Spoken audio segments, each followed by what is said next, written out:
ओम नमः शिवाय। जय श्री राम। राधे राधे मित्रों, कैसे आप सभी लोग। आशा करता हूँ हमेशा की तरह आप लोग कुशल मंगल से होंगे, अच्छे से होंगे, स्वस्थ होंगे, दूसरों की सहायता कर रहे होंगे और अपने परिवारजनों मित्रों के साथ खुशी खुशी प्रसन्नचित होकर जीवन व्यतीत कर रहे होंगे। ऐसी दुआएं मनोकामना मैं भगवान से आप लोगों के लिए हमेशा से करता हूँ।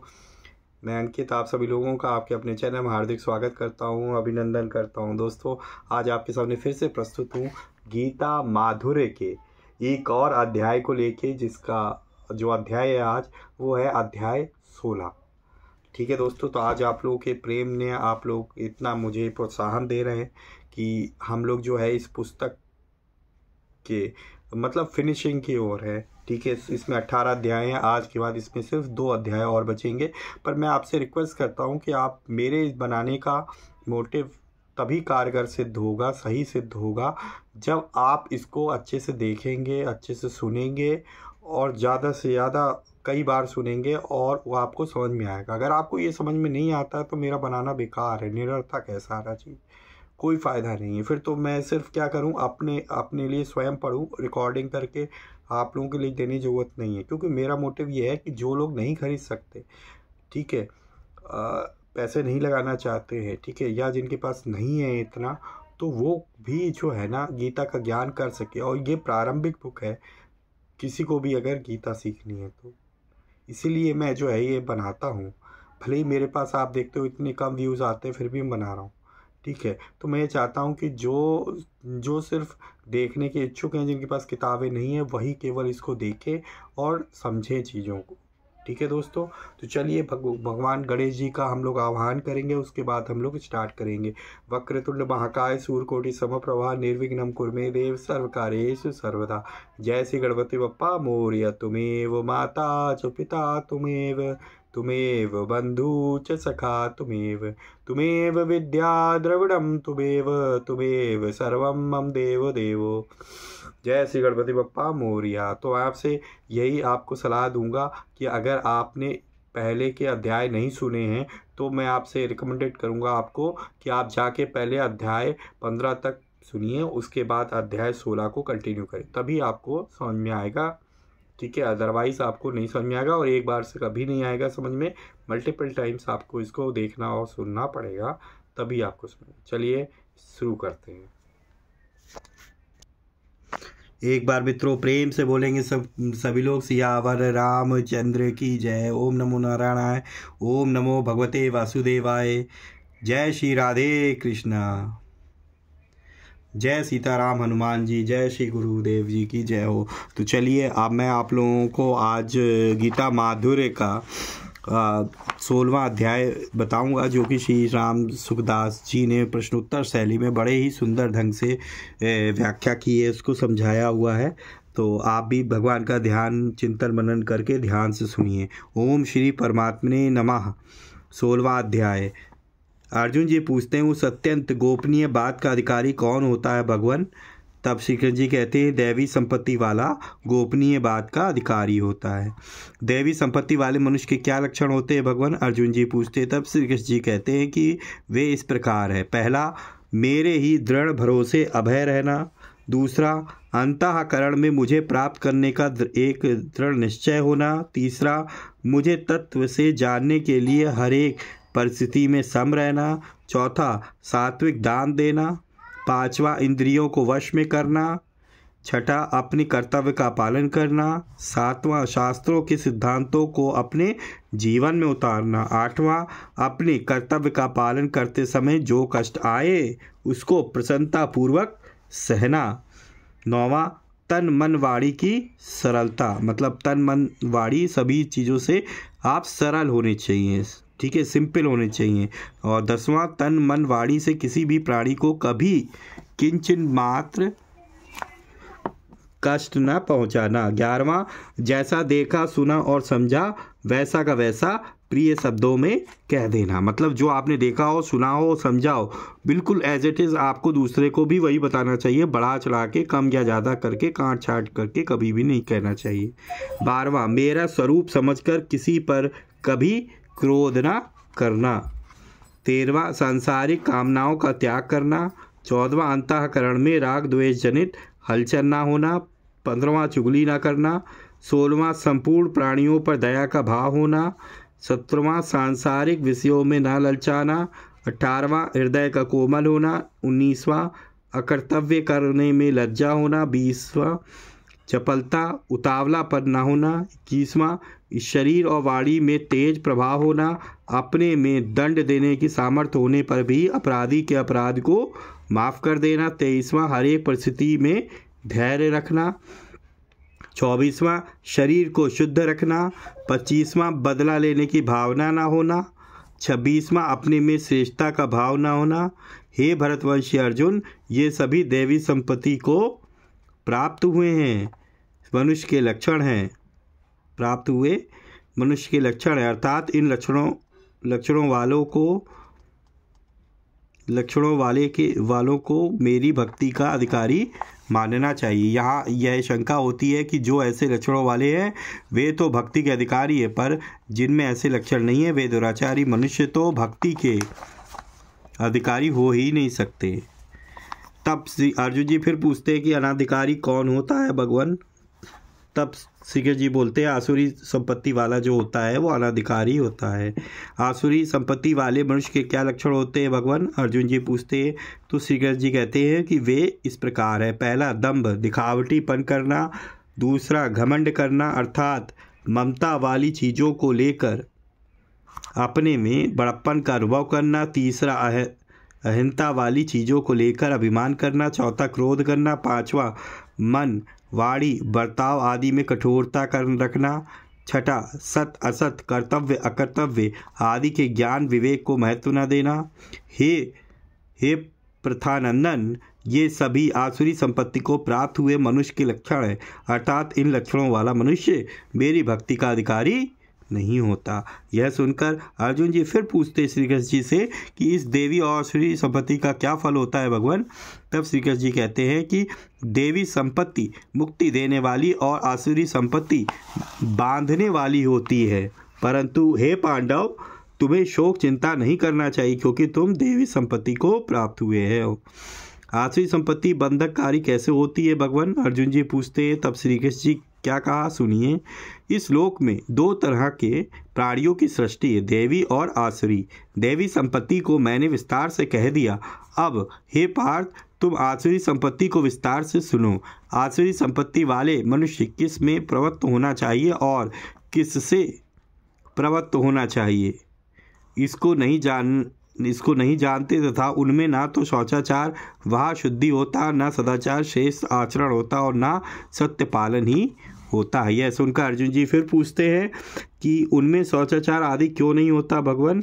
तब श्री कृष्ण जी ने कहा कि उनकी दृष्टि ही विपरीत होती है। वे यही कहते हैं कि यह संसार असत्य है, अर्थात इसमें कोई भी बात शास्त्र धर्म आदि सत्य नहीं है।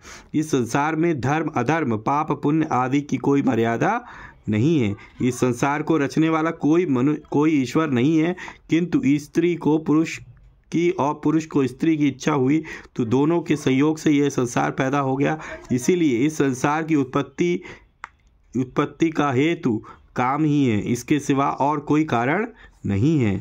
तब अर्जुन जी फिर पूछते हैं कि उन आसुरी संपत्ति वालों के कर्म कैसे होते हैं।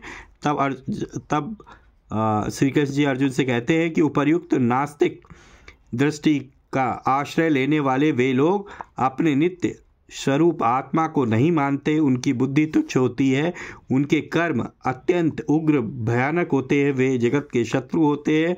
ऐसे मनुष्यों को सामर्थ्य दूसरों का नाश करने के लिए ही होती है।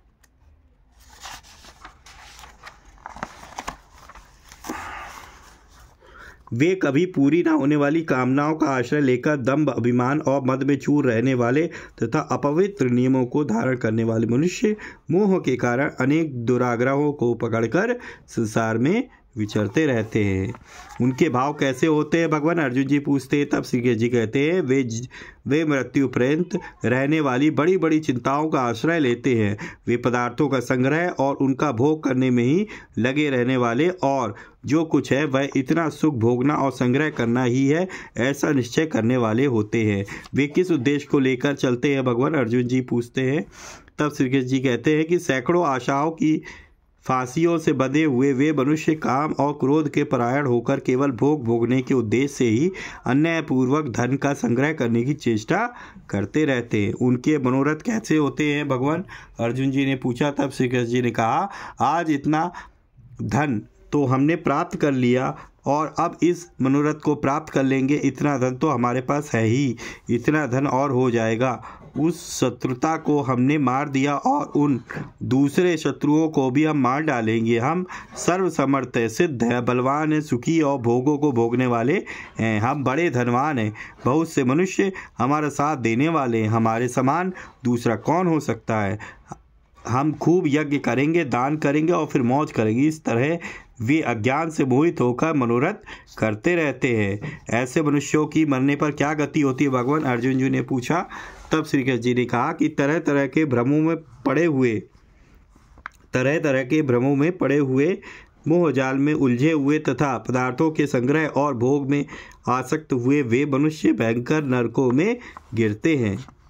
तब अर्जुन जी फिर पूछते हैं श्री कृष्ण जी से कि भोगों में आसक्त हुए उन आसुरी संपत्ति वाले मनुष्यों का पतन करने वाले भाव कौन से होते हैं भगवान। तब श्री कृष्ण जी कहते हैं, वे अपने को ही पूज्य श्रेष्ठ मानने वाले, अकड़ रखने वाले तथा धन और मान के मद में चूर रहने वाले होते हैं। ऐसे लोग शुभ कर्म भी तो कर सकते हैं भगवान अर्जुन जी ने पूछा। तब श्री कृष्ण जी ने कहा, हाँ, वे यज्ञ आदि शुभ कर्म करते हैं, पर करते हैं दंभ, दिखावटीपन और अविधि पूर्वक तथा नाम मात्र के लिए। वैसा क्यों करते हैं भगवान श्री कृष्ण जी ने पूछा, अर्जुन जी ने पूछा। तब श्री कृष्ण जी ने कहा, कारण है कि वे अहंकार, हठ, घमंड, काम और क्रोध का आश्रय लिए हुए रहते हैं। अर्जुन जी ने फिर पूछा कि उनके और क्या भाव होते हैं भगवान। तब श्री कृष्ण जी ने कहा, वे मनुष्य अपने और दूसरों के शरीरों में रहने वाले मुझ अंतर्यामी के साथ द्वेष करते तथा मेरे और दूसरों के गुणों में दोष दृष्टि रखते हैं। ऐसे आसुर भावों का क्या परिणाम होता है भगवान। तब श्री कृष्ण जी कहते हैं कि उन द्वेष करने वाले, क्रूर स्वभाव वाले और संसार में महान, नीच और अपवित्र मनुष्यों को मैं बार बार कुत्ता, गधा, बाघ, कौआ, उल्लू, गीध, सांप, बिच्छू आदि आसुरी योनियों में गिराता हूँ। फिर क्या होता है भगवान अर्जुन जी पूछते हैं। तब श्री कृष्ण जी कहते हैं कि हे कुंती नंदन, वे मूढ़ मनुष्य मुझे प्राप्त न करके जन्म जन्मांतर में आसुरी योनियों को प्राप्त होते हैं और फिर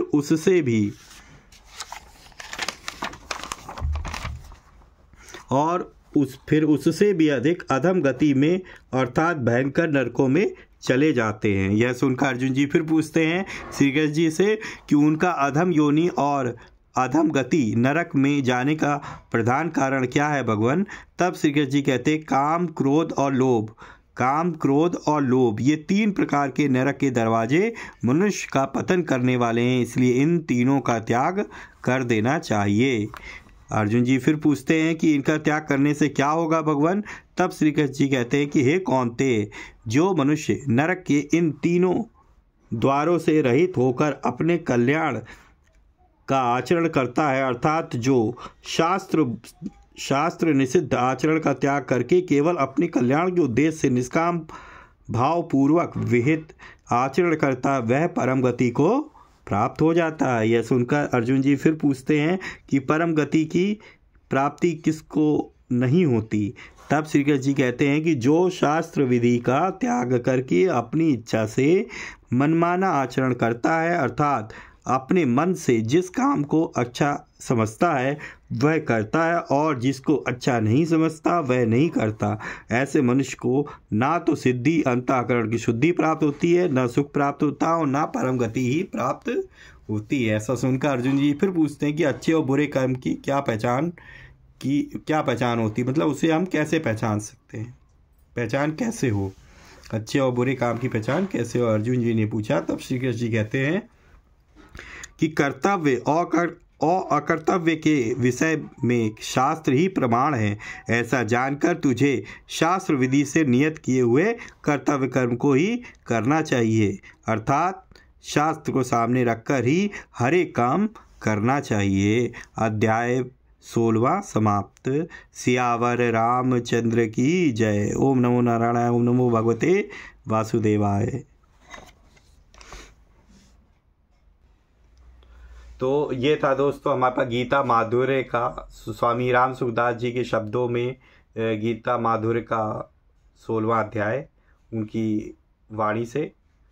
तो आप लोगों को कैसा लगा अपनी राय कमेंट बॉक्स में ज़रूर लिखें, और कमेंट बॉक्स में जय श्री राधे कृष्णा ओम नमो भगवते वासुदेवाय ज़रूर लिखें। ठीक है दोस्तों, तो अगर आप लोगों को वीडियो अच्छी लगी है तो प्लीज़ वीडियो को लाइक करें और ज़्यादा से ज़्यादा अपने परिजनों मित्रों के साथ भी शेयर करें, ताकि वो भी इस तरीके की वीडियो से कुछ इन्फॉर्मेशन प्राप्त कर सकें। और अगर आप पहली बार मेरे चैनल पे आए हैं और इसी तरीके के कंटेंट सुनना आपको पसंद है तो आपके अपने चैनल को आप सब्सक्राइब कर सकते हैं, ताकि लेटेस्ट से लेटेस्ट वीडियो की इन्फॉर्मेशन आपके पास तुरंत पहुंच सके बेल आइकन को प्रेस करके। ठीक है दोस्तों, तो इसी तरीके से भगवान की भक्ति करते रहिए, अपने परिवारजनों मित्रों के साथ खुशी खुशी प्रसन्नचित होकर जीवन व्यतीत करिए, और हाँ, हमेशा की तरह किसी न किसी एक पर्सन की हेल्प करने की ज़रूर कोशिश करिए। मिलेंगे नेक्स्ट वीडियो में, तब तक के लिए जय श्री राम, राधे राधे मित्रों।